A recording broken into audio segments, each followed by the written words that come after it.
Hojik miyamna discussion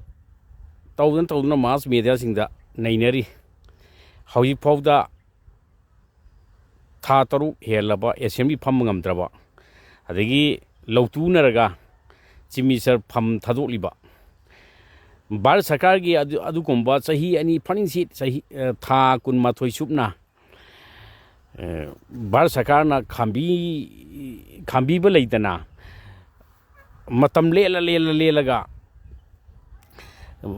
kukim di baitai gi lal asida awana tarba parja miyam asibu lamdam si leiba Manipur da khundari ba maroina maitai furup asi muthat nabi damakta jati kanglu amaga yati kanglup amaga yati amaga khana halaga maitai furup ji muthat nabi sangba du kumbal lalongda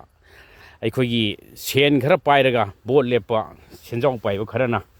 katukaran tawraga sarkar si mathok maram khangandre masida Manipur da leiriba civil society organization sing maira pabi group da leiriba club organization sing da leiriba civil society organization Manipur gi leiriba sing sina ihau isu kaya sagalaga ihau kaya da inot haplaga sarkar asida mathong huktaba kaya tawbudi ngasidi pumchai chaire hojik kanada tainagani taidafam khangdraba lal asida aikhoi ji ure nisingba yai haugiba chahi manga gi simisa billion gi sarkar matamda ADC gi singi chandien gi ADC gi chairman lukhol sai jaugi adukumba drug crore kaya gi drug karbar tawda sienaba biren chief minister biren maduda sienabadagi leiriba MLA minister punamakna biren kanmunga maroi khangmadagi adi civil society organization mayamna chief minister lawthoknabo honarakpa matamda mangjin thana chaluba adukumba minister singi maraktagi adukumba Delhi da kem tawduna leiruraga biren gi namthak lang thaktuna ladu bera asapot athen pot lam pibadawna minister macha am pibda maya kum leigiba minister sing hojik biren pham Thadokga muk Thadok biren chief minister pham resign tawriba jijo no makta ngairaba assembly mifam phangudaba sida pungpham matam leitraba sida hekta Loutunaraga adukomba barki mihut sing laaga resignation tawre arga hojik akhang hai sariba adukomba high level high power adagi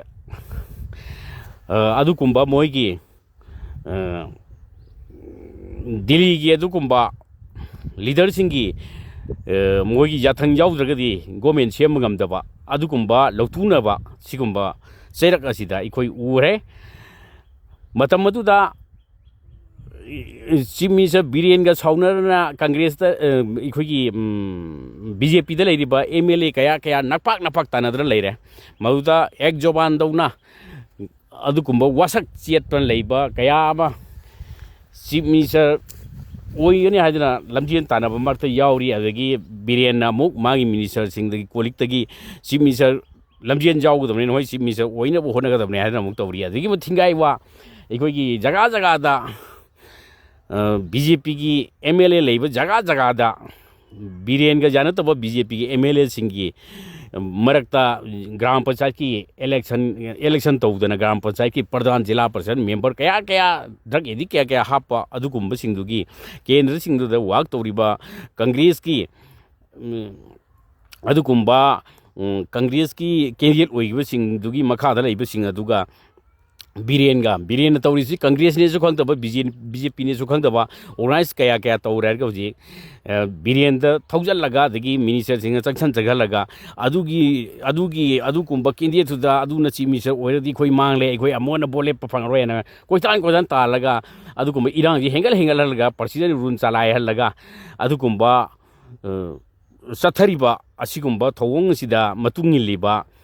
मिउइसिंग kana no du mian hotrong hono ure maram aduna asigumba talak si dai koi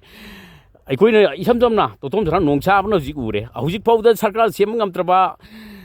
asigumba BJP da aikoi na ꯑꯁꯥ ꯊꯝꯂꯨꯕꯤ ꯀꯔꯤ ꯗꯔꯀꯥꯔ ꯂꯩꯒꯦ ꯍꯧꯖꯤꯛ ꯑꯩꯅ chief minister ꯑꯣꯏꯒꯦ ꯍꯥꯏꯕꯗ ꯐꯥꯒꯤ ꯇꯥꯍꯟꯕ ꯑꯩꯉꯣꯟꯗ ꯍꯧꯖꯤꯛ MLA 32 32ꯇ ꯑꯩꯉꯣꯟꯗ ꯁꯞꯄꯣꯔꯠ ꯇꯧꯕ ꯍꯧꯖꯤꯛ ꯑꯩ ꯒꯣꯕꯔꯅꯔꯗ ꯆꯪꯂꯒ ꯁꯔꯀꯥꯔ ꯁꯦꯝꯖꯒꯦ ꯍꯥꯏꯅ ꯗꯤꯃꯥꯟ ꯇꯧꯔꯒꯦ ꯑꯗꯨꯗꯤ ꯑꯩꯈꯣꯏꯗ ꯎꯁꯤꯠ ꯊꯑꯣꯏꯗꯕ ꯃꯄꯥ ꯃꯄꯨ MLA ꯃꯟꯇ꯭ꯔꯤꯒ ꯑꯣꯏꯔꯛꯄ ꯖꯥꯠꯂ ꯀꯔꯤ ꯈꯪꯗ꯭ꯔꯅꯣ ꯃꯣꯏꯅ ꯍꯧꯖꯤꯛ PR ꯂꯥꯛꯄ ꯇꯥꯔꯗꯤ ꯀꯔꯤ ꯗꯥꯏꯇ ꯂꯧꯅꯤ ꯃꯗꯨꯁꯨ ꯑꯃꯨꯛ ꯃꯩꯇꯩ ꯃꯆꯥꯅꯤ ꯁꯛ ꯃꯥ ꯌꯦꯡꯉꯣ ꯍꯥꯏꯅꯤꯗꯣ ꯃꯔꯝ ꯑꯗꯨꯅ ꯍꯧꯖꯤꯛ ꯇꯥꯂꯛꯁꯤꯗ ꯑꯩꯈꯣꯏꯒꯤ ꯈꯨꯟ ꯉꯥꯛꯂꯤꯕ ꯑꯗꯨꯒꯨꯝꯕ ꯈꯨꯟ ꯉꯥꯛꯄ ꯚꯣꯂꯨꯟꯇꯤꯌꯔ ꯀꯌꯥꯕꯨ ꯈꯨꯠꯂꯥꯏ ꯐꯒꯠꯇꯅ ꯖꯦꯜꯗ ꯊꯝꯅ ꯐꯥꯔꯒ NSA ꯇꯥꯍꯟ ꯊꯝꯂꯤꯕ ꯑꯁꯤꯒꯨꯝꯕ ꯑꯁꯤꯗ ꯃꯩꯔꯥ ꯄꯥꯏꯕꯤ ꯒ꯭ꯔꯨꯞꯁꯨ ꯂꯩꯔꯤ ꯍꯧꯖꯤꯛ ꯃꯩꯔꯥ ꯄꯥꯏꯕꯤ ꯃꯩꯈꯨ ꯃꯨꯛꯄ ꯀꯌꯥ ꯑꯃꯁꯨ ꯍꯧꯖꯤꯛ ꯆꯍꯤ 2 ꯐꯥꯅꯤꯡꯁꯤꯠ ꯂꯥꯟ ꯇꯧꯗꯨꯅ ꯋꯥꯔꯣꯏꯁꯤꯟ ꯄꯨꯔꯛꯄ ꯉꯝꯗ꯭ꯔꯕ ꯂꯥꯟꯒꯤ ꯋꯥꯔꯣꯏꯁꯤꯟ ꯄꯨꯔꯛꯄ ꯉꯝꯗ꯭ꯔꯕ ꯂꯥꯟ ꯈꯥꯝꯕ ꯉꯝꯗ꯭ꯔꯕ ꯑꯁꯤꯒꯨꯝꯕ ꯁꯔꯀꯥꯔ ꯑꯁꯤꯗ ꯁꯧꯒꯠꯄ ꯁꯥꯗꯅ ꯃꯐꯝ ꯃꯇꯝ ꯆꯥꯗꯦ ꯐꯝ ꯊꯥꯗꯣꯛꯄ ꯆꯤꯐ ꯃꯤꯅꯤꯁꯇꯔ ꯀꯥꯏꯅ ꯂꯥꯎꯍꯜꯂꯤ ꯑꯁꯤꯒꯨꯝꯕ ꯗꯤꯃꯥꯟꯁꯤꯡ ꯑꯩꯈꯣꯏ ꯎꯔꯦ ꯑꯁꯤꯒꯨꯝꯕ ꯅꯝꯊꯥꯛꯀꯤ चीफ मिनिस्टर है तोमन चावन फम जाए हजिक चौकरी हांग उरमत्रो नई नंगी नचा नचूदी फम यादे खलीब्रो उरेद अखोई वेस्ट बेंगल कलकत्ता हाँ चीफ मिनिस्टर ममता बनर्जी हन MLA बोट का नती मधु अमुक मा बोट का माफो चीफ मिनिस्टर मंगोद सपोर्ट तब MLA लेना प्रजा मैम चीफ मिनिस्टर जाए खंगदबनी मरम अदुना असुक यामलोब मियाम मणिपुर जाति जिबु मणिपुर मियामबु उचित होइदब अदगी अखोई सेपरेट एडमिनिस्ट्रेशन लाइदना चिंग तमद कुम ngam तमन चिंग कुम ngam सिदा तोंगान तोंगान कांगलुप फुरुप मयाम लेरी मैतै इंद कुकी गी लान सिदा मैतै कुकी नतब जाति कांगलुप सिंगिना करिनो जिक लेरीसे करिगुंबो वाहाय इंता हाइब ngam कनाबु कीबगिनो सेपरेट एडमिनिस्ट्रेशन लाइफ कईनो मसीगुंबो वाहन थोक अमत खंगदबा अखोई मियामजी मसीगी वखलोन सिजो अखोई खंगदबनी मरम अदुना असिगुंबा कयामा हाइद्रगसु हुजिक उरेदना तोतोमसना नोंगछाबना अदुगुंबा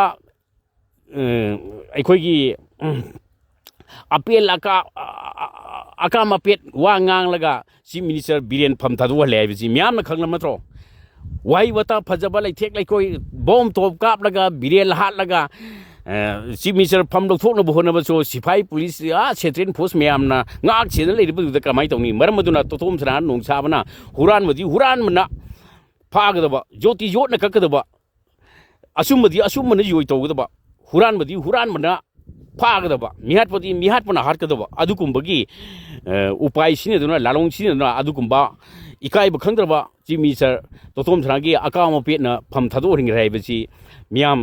खंबीरब नत्रा मसीदा तोतोमसनादो हुनरगा nganglisibo करी खंगरनो हाँ अइने एसेंबलीदा लैब लैतबा एसेंबलीदा फमदबा मफम मतमगी मतुंगिना तोतोमसनाना अदुकुंबा खुलाई सिनिरकनी हाइबसी खंगदबनी मरम अदुना असिदा प्रजा मियाम मिसी मिना कया थोलबो हजिकपो कमल बाबू थादोकबा ngamlabo थीबा ngamlabro असिबो डेटबुदी थीरिब्रो कनाना करी तौरी असिगुंबा अदुगुंबा लानसिदा असिना कया थोखरे अवाना कया रिप केमदा अवाना कया खांगली प्रजा मैम असिदा करी तौंगमगे प्रजा मैम करी तौंगमगे असिदा मो मफम सेनखाई थुंबाई काय चानब लेथरदी मधु तोरकपदाबा मिसम मियाम जो युमथांगनबदा फौ कई लेरगा युमथांगनबदना थरो ओलगा चिंग लेथर चरा हेलग लेगद्रो मैतै जाति से कन्नबिद मैखोय अरेरी चामिनब फोइरा मुल्लग चामिनब मतमाइदु ओइरे हजिक मथोंग हुक्तब सरकार सि लेरमनेना मसिदा मुका PR मु लागा प्रजा मैम मैतै मणिपुरी अदुकुंबा खुनगाकपसिंग तोमना हानबीदमका अरोनबो पॉलिसी तौरिबा असिगुंबा मियानचा मुक्शन चीफ मिनिस्टर बिरेन गे थोइना सिंदा हौजी अखोय करी ओइरे हौजी अखोय मरमदुना प्रजा मैम अमुक्तंग खंथबा या मतम लौमिनसी अथु मतमदा अखोय वरोइसिलम पुरमजु होदमिनसी थागचरी।